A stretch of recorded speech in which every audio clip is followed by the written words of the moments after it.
कैसे हैं आप लोग, सीख रहे हो, समझ रहे हो, बहुत आगे बढ़ते हम लोग बात करने वाले हैं आज की मार्केट की खाली, जहां पे हम प्राइस एक्शन से लेके और यूएसडी आईएनआर तक जो भी फैक्टर्स मार्केट को फर्क करने वाले हैं हर चीज को आपको डिस्कस करने वाला हूं। फोकस यहाँ होना चाहिए, 10 मिनट का सेशन रहेगा लेकिन लर्निंग से आपको भरपूर मिलने वाला है। सबसे पहले आप वीडियो को लाइक कर देना। इस टाइप का लर्निंग सेशन डेली आपको सुबह 7 बजे मिलता है, तो वीडियो को लाइक करके प्यारा सा कमेंट जरूर करना। आपको भाई सबसे पहले मैं दिखाऊं गिफ्ट निफ्टी क्या दे रहा है। देखो गिफ्ट निफ्टी जो संकेत दे रहा है मुझे यहाँ पे लगभग 80 पॉइंट गैप अप ओपन होने के संकेत दे रहा है। तो अगर मार्केट यहां से 80 पॉइंट गैप अप होता है, ये मैं इस समय 636 पे देख रहा हूं, ध्यान रखना ये इसमें प्लस माइनस 20 हो सकता है कि हाँ भाई 20 पॉइंट प्लस हो माइनस हो, इसमें आप उस समय पर देख सकते हो। ठीक है, तो अब यहां पे हम लोग क्या है, सबसे पहले गिफ्ट निफ्टी के हिसाब से अगर मैं प्लान बनाना चाहूं तो प्लान बनाने के लिए यहां पे आ जाते हैं प्राइस एक्शन के ऊपर। तो भाई इस समय पे देखो, ध्यान रखना मैंने आपके लिए क्या बोला था कि भाई ये जो ट्रेंड लाइन है ना, ये सबसे ज्यादा मैटर करने वाली है। ध्यान रखना ये ट्रेंड लाइन, ठीक है, इस ट्रेंड लाइन को हम क्या करते हैं, ऊपर की साइड से अगर ब्रेक कर रहे हैं तो आपको समझ में ध्यान में रखने वाला पॉइंट है कि ये तो एक सपोर्ट एरिया हो गया भाई, ठीक है, ये वाला लो है ना। अब हमारे पास नेक्स्ट रेजिस्टेंस कहाँ आ रहा है, मेरे पास नेक्स्ट रेजिस्टेंस ये लेवल पे है, ठीक है। तो अब मार्केट को क्या करना है, अगर सच में नीचे या ऊपर जाना है तो उसको क्या करना पड़ेगा, इस वाले जो जोन है ना, ये जोन, इस जोन से बाहर निकलना पड़ेगा। जब तक वो इस जोन में, जब तक उसके अंदर कोई बड़ा मूवमेंट आने की संभावना कम है, ठीक है। अब यहां से क्या होगा, अगर उसने इस 25,900 को निकाला, 25,900 को निकालेगा, देन ओनली मैं सोचूंगा कि मार्केट यहां से ऊपर जाने के लिए सोच रहा है। एक छोटे से स्टॉप लॉस के लिए यहां से मार्केट ऊपर जा सकता है। अगेन कहां तक, इस लेवल तक जाने की प्रोबेबिलिटी बनती है, ध्यान रखना, ठीक है। कौन से लेवल की बात कर रहा हूं सर, मैं यहां तक की बात कर रहा हूं, ठीक है। इट कैन बी पॉसिबल कि मार्केट 2600 तक जाता हुआ आपको नजर आए आफ्टर द ब्रेकआउट दिस 25,900 जो है इसको तोड़ता है, तो हम सोचेंगे कि हाँ मार्केट यहां से आपका 26,000 की ओर जा सकता है। पूरा रिवर्सल यहां पे आपको, यू रिवर्सल यहां पे आपको देखने को मिल सकता है, ठीक है। ये एक पॉसिबिलिटी मैंने आपको बता दी। अगर मार्केट क्या करता है, क्योंकि यहां पे आपको एक हेड एंड शोल्डर जैसी सिचुएशन दी, वो मार्केट पूरा नीचे गया, एक शोल्डर बनाया, this can be your head जो बन सकता है, और इसके बाद आपको मार्केट यहां से शोल्डर बना सकता है।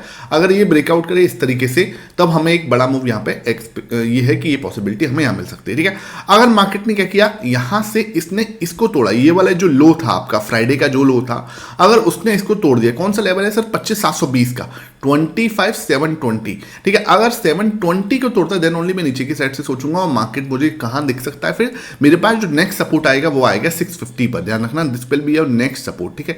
यहां पे आपको जो है नेक्स्ट सपोर्ट मिल जाएगा 620, 625, इस वाली रेंज में मुझे एक नेक्स्ट सपोर्ट मिलेगा। अगर मार्केट को तोड़ता है और 25,620 को भी तोड़ता है तो मार्केट आपका 25,500 की साइड आता हुआ नजर आ सकता है, क्योंकि उसको फिर ना उसने क्या करना, नीचे की साइड अगर प्लान बनाना है, इसको तोड़ना है, तो दैट ओनली वो नीचे की साइड आ सकता है। लेकिन आप ध्यान रखो कि इसने जाते वक्त ना फ्राइडे वाले दिन इसने सपोर्ट लेके यहां पर एक बड़ी ग्रीन कैंडल से ब्रेकआउट दिया है, तो ये एक ब्रेकआउट हमें देखने को मिल रहा है। और अब भी मार्केट थोड़ा गैप अप ओपन होने की संकेत दे रहा है, तो मार्केट यहां पे कहीं ओपन हो सकता है।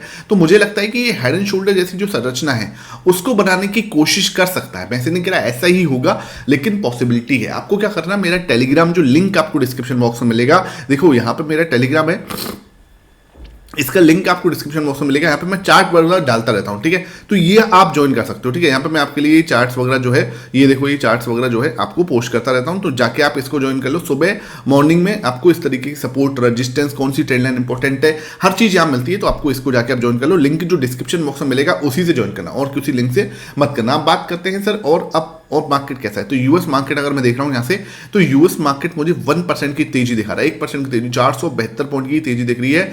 डाउ जोन्स में तो एक अच्छा कॉन्फिडेंस मूव दिख रहा है डाउ जोन्स के अंदर, तो यहां पे अमेरिकन मार्केट पॉजिटिव है। नेस्डेक की बात करूं तो नेस्डेक भी 1.15% पॉजिटिव है, डाउ आपका 1% पॉजिटिव है, तो दोनों अच्छी तेजी के साथ यहां पे बंद हो। उसके बाद देखें यूएसडी आईएनआर, तो ये आपका लगभग 87.83 है, तो चलो एक जगह पे जाके रुका है, 88 से नीचे टिक पा रहे हैं, तो ये हमारे लिए एक पॉजिटिव चीज है और अच्छी चीज यहां पे दिख रही है, कोई टेंशन वाली बात नहीं। उसके बाद आगे बढ़ते हैं सर, ब्रेंट में क्या हालचाल है, तो भाई कच्चा तेल जो है हमारा वो 65.36, आपको जैसे मैंने बताया भी था कि जैसे ही रशियन जो बड़ी दो कंपनी, ऑयल कंपनी है, उन पे क्या है, यूएस ने सैंक्शन लगाए हैं, उसके बाद से ये महंगा होता हुआ नजर आ रहा है। हाँ ठीक है, मतलब अभी भी लेकिन हमारे खतरे के निशान से ऊपर नहीं, 66 हमारा खतरे का निशान है।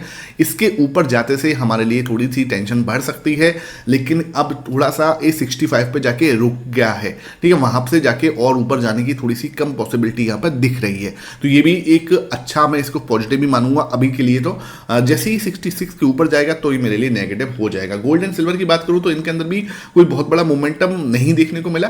ये अच्छी बात है, नहीं तो ये नीचे की साइड गिर रहे थे। हर वीकेंड में मैं देख रहा था इनको बहुत ज़्यादा मतलब गिर रहे थे। पिछले 2 वीकेंड से ये अच्छा खासा गिर रहे थे, 4-5% फॉल जो है देखने को मिला था, लेकिन इस वीकेंड में हमें बहुत ज़्यादा फॉल इसके अंदर नहीं देखने मिला, तो ये चीज़ थोड़ा सा टिकी है, रुका है। गोल्ड की बात करूँ तो 0.75% और सिल्वर बात करूँ आपका 0.4% जो है यहाँ पे इस समय पर नेगेटिव दिख रहा है। प्राइस एक्शन मैंने आपको दिखा दिया। पी रेशियो की बात करूं मैं तो पी रेशियो आपका क्या है सर, 22.67 है। तो ये मेरे लिए क्या है सर, ठीक है, 22 से ऊपर जाके मेरे लिए क्या हो जाता है, न्यूट्रल या वेट एंड वॉच वाले जोन में चला जाता है। पुट कॉल रेशियो की बात करूं तो पुट कॉल रेशियो भी आपको राइट डाउन कर लेना है, कितना है, 0.65 है। तो 0.65 है, तो ये जैसे ही अगर 80 पॉइंट गैप अप ओपन होता है तो मुझे लगता है 0.7 के ऊपर चला जाएगा, 0.75 के ऊपर चला जाएगा, तो ये आपके लिए एक न्यूट्रल वाले जोन में चला जाएगा, ठीक है। तो कोई टेंशन वाली बात है नहीं। अच्छा, एक चीज और बता दूं मैं, बहुत लोग सेंसेक्स को कवर करने की कहते हैं, ध्यान रखना, कल की वीडियो भी सेंसेक्स की भरी हुई थी सर, आप कवर किया करो। तो उसको हम लोग क्या करेंगे, अब शाम को जो मेरी 9 PM पर वीडियो आती है ना, उसके अंदर हम सेंसेक्स को कवर करेंगे, ठीक है। अब आज से आपको सेंसेक्स भी मिलेगा वो, लेकिन 9 PM वाली वीडियो में जो शाम को हम डेटा वाली वीडियो देखते हैं उसके अंदर, वो बहुत ही छोटी वीडियो बनती है, उसके अंदर हम सेंसेक्स को भी कवर कर ले करेंगे, तो वो 10-12 मिनट की वीडियो हो जाए करेगी, लेकिन लर्निंग से भरपूर आपको मिलने वाला है, ठीक है। अब बात करते हैं सर, पूरी जो थाली है उसको हम सजाने की बात करते हैं, उस थाली के अंदर जो जो चीजें हैं उसको हम रखने की कोशिश करते हैं। प्राइस एक्शन क्या दिख रहा है सर, इस समय मार्केट जो है आपको 80 पॉइंट के आसपास गैप अप ओपन होने के संकेत दे रहा है, तो ये मेरे लिए एक पॉजिटिव हो जाएगा। प्राइस एक्शन में हमें कहीं कोई दिक्कत लग नहीं रही है यहाँ पे, ठीक है। विक्स आपका, अच्छा विक्स और डेटा भी देख लेते हैं एक बार, विक्स और डेटा देखना रह गया। हाँ, विक्स आपका लगभग 1.2% जो है गिरा हुआ है, तो ये क्या है 11.6 के पास में, तो जैसे ही 12 के ऊपर चला जाएगा तो ये मेरे लिए न्यूट्रल हो जाएगा, लेकिन अभी ये मेरे लिए नेगेटिव है सर, ठीक है। बहुत कम होना विक्स का भी प्रीमियम्स को कम कर देता है, उससे थोड़ा दिक्कत आती है। जो और मैं यहाँ पर डेटा और देखूँ तो भाई ध्यान रखना, निफ्टी आपका 0.4% घट के कम बंद हुआ था, और सेंसेक्स आपका 0.4% घट के बंद हुआ था। अगर मैं कैश मार्केट भी देखूं तो एफआईएस ने कैश मार्केट में 621 करोड़ की खरीदारी की थी, इंडेक्स फ्यूचर में लगभग 1336 करोड़ की खरीदारी की थी, लगभग टोटल 2000 करोड़ हो गया, और 700 करोड़ की इन्होंने स्टॉक फ्यूचर में बिकवाली की थी, तो इन्होंने लगभग 1300 करोड़ के आसपास की खरीदारी जो है फ्राइडे वाले सेशन में की थी, और 173 करोड़ की खरीदारी जो है आपकी डीआईएस ने की थी। तो ये एक डेटा जो है आपके लिए बिल्कुल क्लियर होना चाहिए। उसके बाद बात करूं मैं आपको, और एक अच्छा डेटा जो देखने वाला है वो है इंडेक्स फ्यूचर का, जो कि आपको क्लियर बता रहा है प्रो। ये सर 10% के आसपास की सेलिंग इसने सीधी सीधी की है, ध्यान रखना 10% की सेलिंग फ्राइडे के सेशन में की है। इसका मतलब क्या हो रहा है, इससे पहले भी इसने 3% 3.5% बेचा था। मैंने आपको बोला है कि हमें यहाँ पे थोड़ा सतर्क रहना है, जब तक ये बाइंग नहीं करता। कब तक, कितनी बाइंग नहीं करता, अपने निचले लेवल से, जो अभी इसका लो लेवल होगा उससे 5% की बाइंग नहीं आती, तब तक थोड़ा सा हमें सतर्क रहना है और सावधान रहना है। ओवर कॉन्फिडेंस किसी भी लेवल पर हमें नहीं होना अंटिल जब तक ये 5% की बाइंग अपने लोएस्ट लेवल से लेके नहीं आता, ठीक है, ये बात ध्यान रखना। अब बात करें एफआईएस धीरे धीरे खरीद रहे हैं मार्केट के अंदर, 24.84 पे आ चुके हैं। इनको भी इनकी गलती का रियलाइजेशन हो रहा है कि हाँ भाई, इंडियन मार्केट है वो अच्छा मार्केट है, इमर्जिंग मार्केट है, और अच्छी रिटर्न इनको आने वाले समय में दे सकता है। अब आपको देख के पता भी है कि यूएस मार्केट के अंदर इस वीक के अंदर कहीं ना कहीं क्या है, एक इंटरेस्ट रेट कट भी हो सकता है, और रेट कट होगा तो डेफिनेटली हमारे लिए मार्केट्स के लिए अच्छा हो सकता है। डीएस की बात करूँ 3.24% जो है यहाँ पे इन्होंने खरीदारी की थी फ्राइडे को, 1.15% जो है हमारा क्लाइंट यानी रिटेलर्स भी खरीदते हुए नजर आए थे। अब हम पूरा कंप्लीट अपनी थाली को सजाने के लिए रेडी हैं। प्राइस एक्शन मेरे लिए क्या है, बस पॉजिटिव है, प्राइस एक्शन में हमें कोई दिक्कत नहीं है। विक्स की बात करूं अभी के लिए मेरे लिए नेगेटिव है, थोड़ा सा और 12 के ऊपर चला जाए तो सिचुएशन थोड़ा बेटर हो जाएगी। गोल्ड क्या दिख रहा है, गोल्ड और सिल्वर जो है न्यूट्रल दिख रहे हैं बहुत ज़्यादा, मुझे आज की डेट में तो ऐसा नहीं दिख रहा कि हाँ वो दिक्कत है, तो मैं इसको न्यूट्रल या वेट एंड वॉच में रख देता हूँ कि ठीक है आज कोई बहुत बड़ा गैप अप या गैप डाउन नहीं हो रहा, तो ये मेरे लिए वेट एंड वॉच में है, ये भी मेरा वेट एंड वॉच में है। एफआईएस की बात करें तो एफआईएस क्या है सर, एफआईएस भी अल्टीमेटली पॉजिटिव है, डीआईएस पॉजिटिव है, प्रो नेगेटिव है नो डाउट, जब तक ये नहीं 5% कहते मेरे लिए नेगेटिव हो जाएगा। क्रूड ऑयल मेरे लिए क्या है सर, क्रूड आपका 65 से नीचे तो मेरे लिए वेट एंड वॉच है अभी के लिए, तो ठीक है, जैसे ही 66 के ऊपर चला जाएगा नेगेटिव हो जाएगा।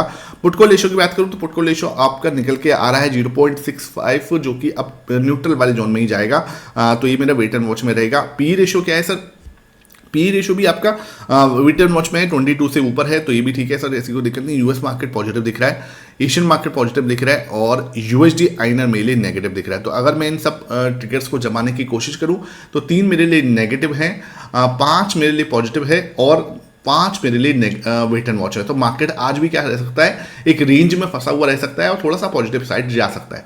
रेंज में फंसा रह सकता है और पॉजिटिव साइड जा सकने की पॉसिबिलिटी यहाँ पे या प्रोबेबिलिटी मुझे यहाँ पे देखने को मिल सकती है। ठीक है, आपको क्या करना है, अपनी रिस्क मैनेजमेंट के साथ काम करना है, पोजीशन साइजिंग बिल्कुल सही रखनी है। और अगर आपको सच में अनुभव नहीं है कॉल और पुट के अंदर काम करने का तो बिल्कुल रिस्क नहीं लेना, अदरवाइज आपको बहुत बड़ा लॉस हो सकता है। आपने डेटा वाला सेशन नहीं देखा, वीडियो यहाँ मिल जाएगी, आपने प्राइस सेक्शन वाला सेशन पे यहाँ मिल जाएगी और डेटा वाला सेशन जो देखना है वो आपको वीडियो यहाँ मिल जाएगी। ठीक है, thank you for watching it.